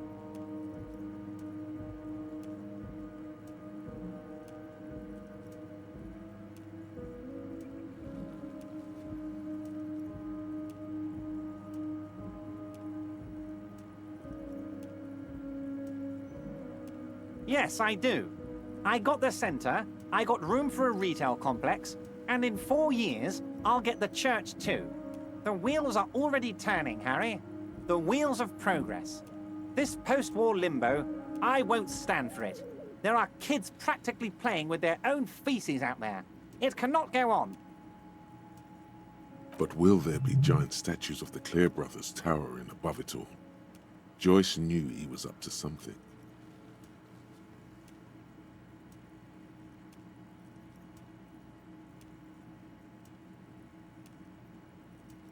I'm not a symbolist, Harry. I'm a realist. My statue will be Martinez rebuilt.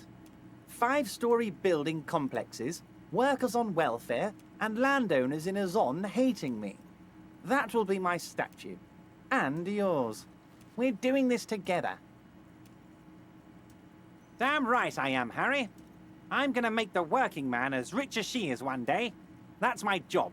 Just like yours is to keep the peace.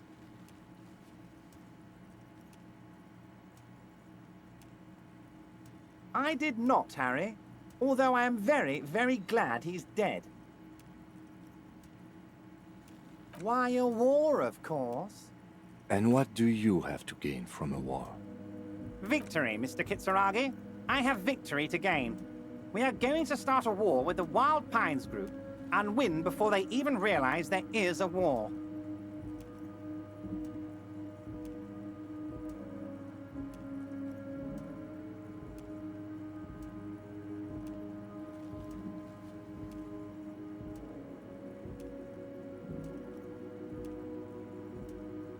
I have. It's a great story, Harry. Did you also know how the bee colony kills the giant hornet? They swarm and blanket it entirely until it suffers a massive heat stroke and dies. Harry, we outnumber them 1,500 to 1, and that's just Martinez. With all the unions in Revachol, and with public opinion on our side, we can hold off 2 men, or 15 men, or even 50 men. The more they send, the worse it's going to look for them. They made a huge mistake hiring those guys. No one likes foreign mercenaries. The leftists hate them, the fascists hate them, even the moralists think they're in bad taste. Harry, there is no strike, only war. Class war. Or, in business terms, a dawn raid. Or wait. Is that when you still pay them something? Because we won't do that.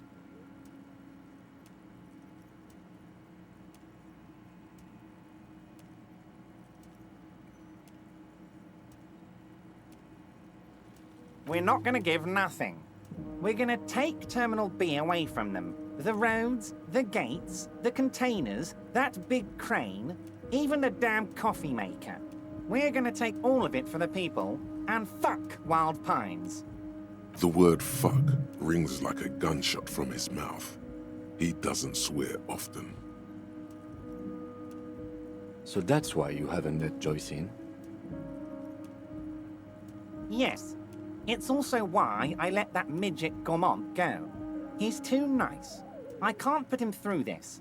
Plus, he knows how to get in here. That woman can't tell her tits from her arsehole. She has no chance.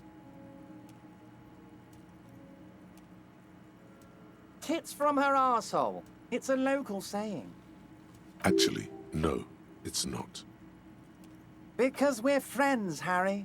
Besides, it doesn't matter now. You can go tell her if you want. It won't change the course of events. We have a significant head start. It's already happening.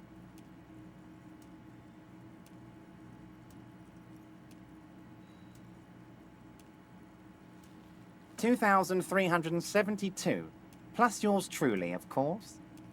2,373 is a sizable contingent for a labor organization in Revachol. Oh, you mean what sort of goods are going to be flowing through? How am I going to replace all the contacts we'll lose once the poo-poo hits the fan? The clients will ditch us. Harry, we've thought of everything. Clients would take a well-known multinational conglomerate over a local mobster any day.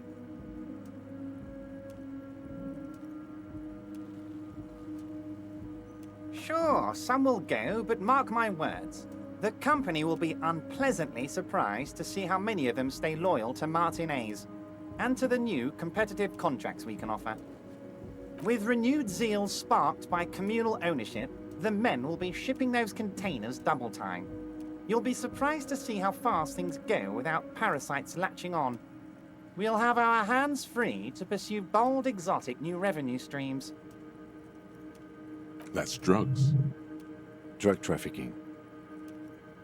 Drug trafficking? Don't be stupid, Mr. Kitsuragi. There are perfectly legal, 100% ethical chemical factories on the Samaran Isola.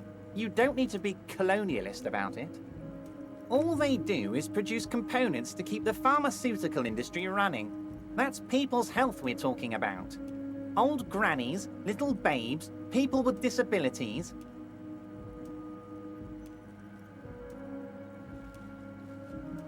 The company thinks transporting these chemicals in bulk looks bad, has bad optics, may be illegal in some countries.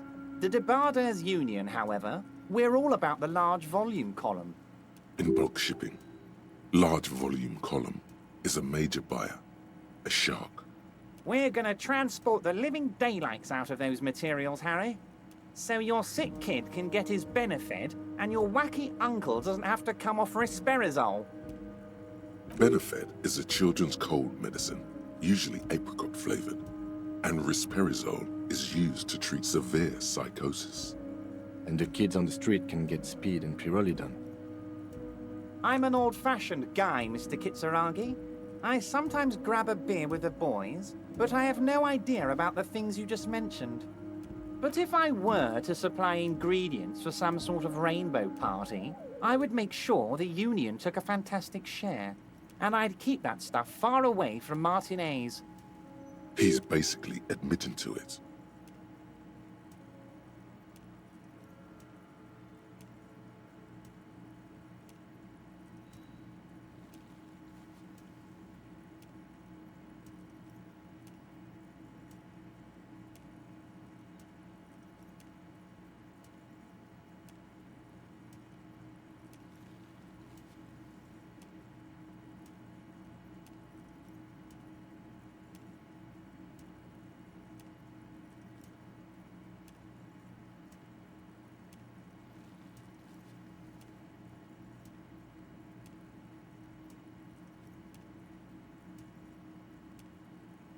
It's also far removed from my men and the people of Martinez who've put their trust in me.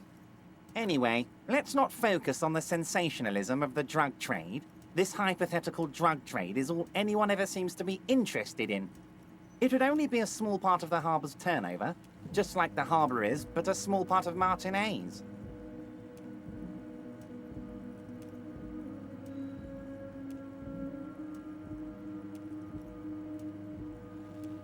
Let's look at the big picture. Martinez as a whole. There are little girls out there with dreams of making music. Young mothers who want to start businesses. Models who want to walk catwalks and steel welders who want to weld steel. I'm gonna unite them all into one economic body. We're gonna incorporate this place to Kingdom Come. Everyone's gonna be in on the wealth, and everyone's gonna pull their weight.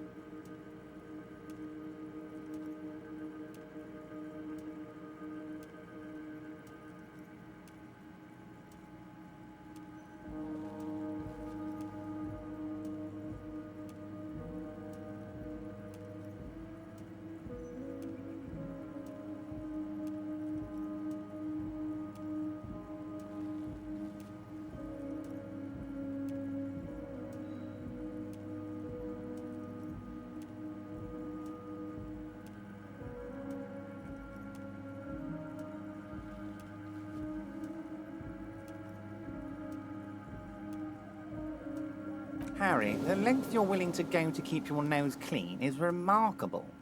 You will always have a warm bed in Mr. Clare's household, my friend, and a special place in the future of Martinez.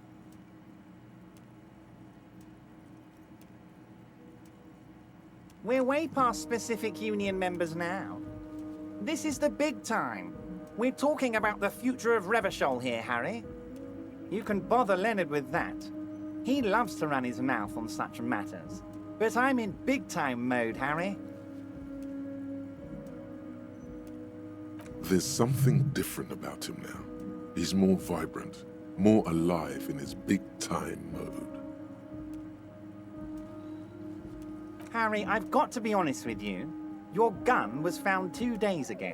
Withholding this information weighed heavily on me, but it had to be done.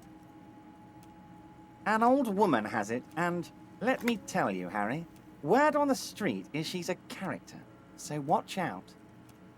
This must be the woman who bought the gun from Roy, the one he described as terrifying.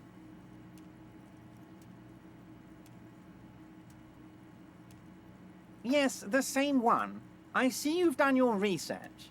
The pawn shop made the gun easy to track. Crazy stuff, Harry. Selling your gun like that? Wild. Anyway, the neighbors of this old woman contacted my men because they trust me and the Debardeurs Union. Apparently, she was waving it around at the entrance to her building. As I said, she's a character. I didn't have time for details. It sounds like she's unstable, but don't worry. No one got hurt. We might be looking at someone with a medical history here. Watch out. Unfortunately, I don't know anymore. You're gonna have to go in blind, Harry. But she's an old lady.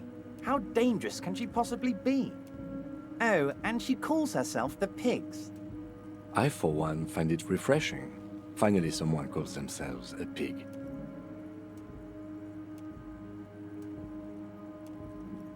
I already have. Tonight, starting 10 o'clock, near the old fish market on the coast. The one on the boardwalk, a little past the fishing village. Be careful, Harry. I would never set you up for anything dangerous, but you did ask for this. Now, back to the fun stuff.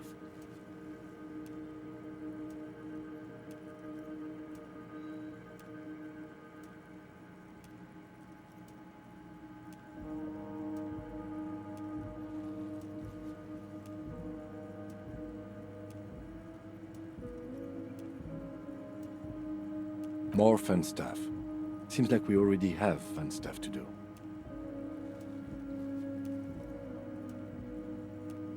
Great, Harry, great.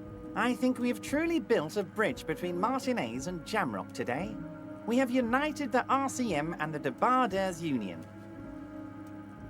This has been so great. I'm sorry we don't have more fun things to do together, but if you ever feel like bouncing something off me, my door is always open. I'm always happy to educate and entertain you, my friend. So, what's on your mind?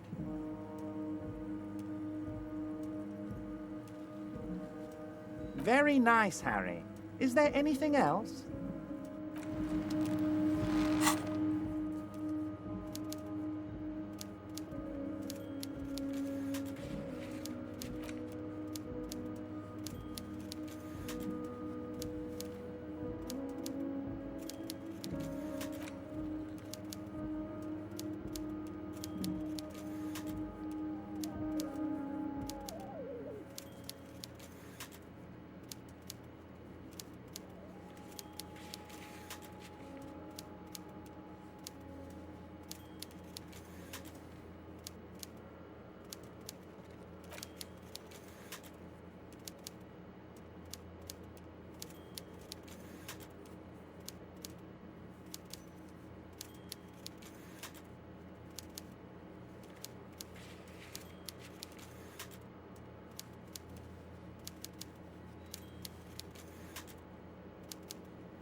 Hey, mister.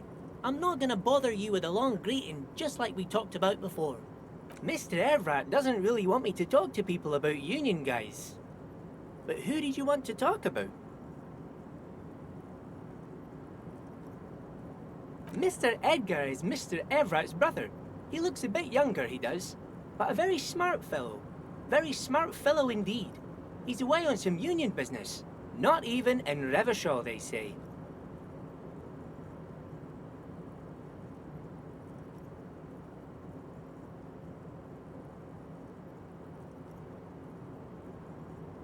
All kinds of places he visits. Him and his brother both do when they're on a vacation. Right now, it's Mr. Everett's turn to look after the Union. But last year he spent a whole winter in South Africa. Left with the first autumn rains and didn't come back before the trees were green again. South Safari? A lot of bulk chemical manufacturing going on there. A lot of cargo shipments being made, too. The trade must have been lucrative for the trip to be so long. He's a union man through and through. Good guy. He's very calm, laid back, doesn't do much, talks to Everett sometimes. Honestly, I don't know what he does for us, but it must be important because everybody likes him. Yes, they do. I think that's what he does. He makes everyone feel a little better. Whoa, he's really something. He doesn't talk much to me usually, but when he does, I don't really understand most of what he's saying. Actually, I don't think he would like me running my mouth about him like that. Once he said he's a dragon to this mob fellow who came picking a fight with some union men. I think he really believes Jean-Luc was a dragon because he ran right off. Another time he almost killed another guy, but I shouldn't talk about that.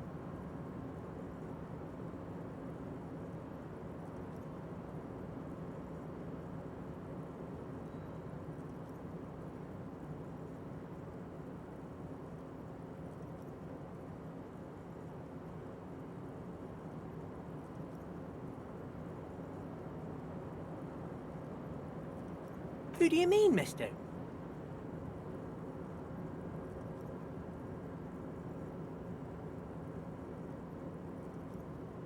I don't know anyone like this, mister. Maybe he's one of Mr. Everett's fancy friends. He knows all kinds of fancy people with suits and purdy carriages.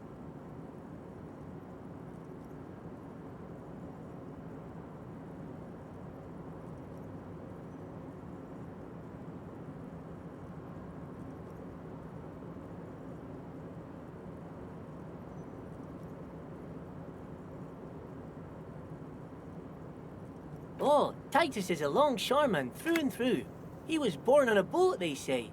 His veins are probably filled with salt water, I tell you. Nice, friendly sort, old Titus is.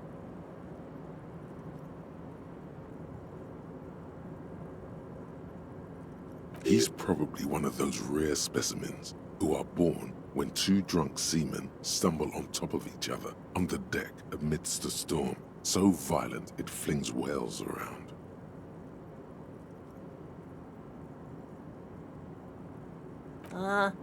I'd best not. I mean, I could, but I don't think Mr. Everett would like it very much. You better ask him yourself, mister. The night guard? Ooh, he's a peculiar fellow. He's the strong, silent type, you could say. We talk all the time, but I don't really know much about him. He plays petanque with my old human studies teacher, Mr. Martin, down at the plaza. I think he's the only fellow who actually knows old Renee.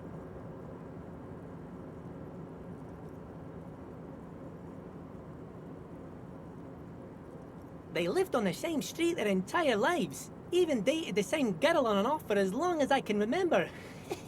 Strange fellows. Mr. Martin was always real nice to me in school. I remember once.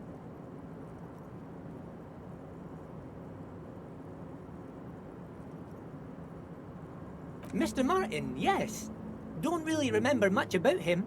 I was just a boy back then. Mr. Martin, Gaston also taught history and human studies to the Clear brothers.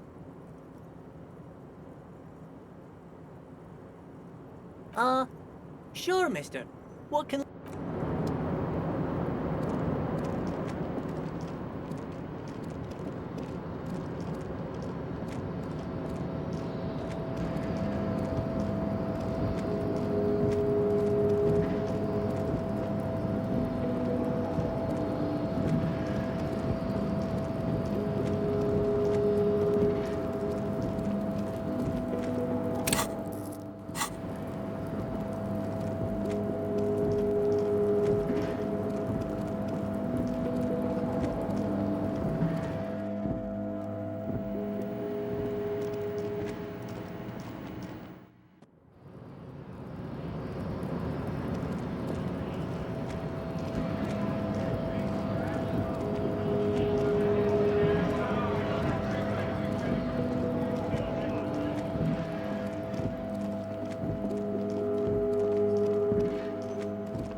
Inside, you see a set of steering levers, a radio microphone. This is Precinct 57. How may I assist you? Still no word, I'm afraid, sir. I know it must be frustrating. Was there anything else you wanted to ask?